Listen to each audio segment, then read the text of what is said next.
একটি মঞ্চ তৈরি করব শাপলার পাশের রাস্তায়, যেখানে ফ্যাসিস্ট হাসিনা 2013 সালের মে মাসে আমার ভাইদের মৃতদেহ সেখানে ফেলে রেখেছিল।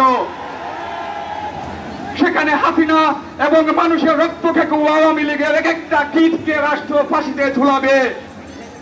তারপর বাংলাদেশের প্রত্যন্ত জনপদ এবং জনপদ থেকে শহরে 56,000 বর্গ মাইলের স্বাধীন সার্বভৌম বাংলায় বাকশাল মুজিব, খুনি হাসিনা এবং মানুষ থেকে আওয়ামী লীগের আর কোনো জায়গা থাকবে না। হে আমাদের অনাগত সন্তান, আশা করছি মায়ের গর্ভ থেকে ভূমিষ্ঠ হবার পর তুমি স্বাধীনভাবে নিঃশ্বাস নিতে পারবে। ইনকিলাব জিন্দাবাদ।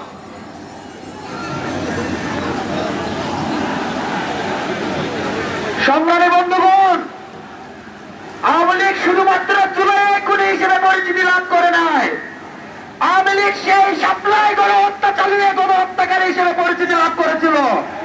আওয়ামী লীগ সেই বিডিআরের ভাইদেরকে হত্যা করে আমার সীমান্তকে ভারতের হাতে তুলে দিতে চেয়েছিল।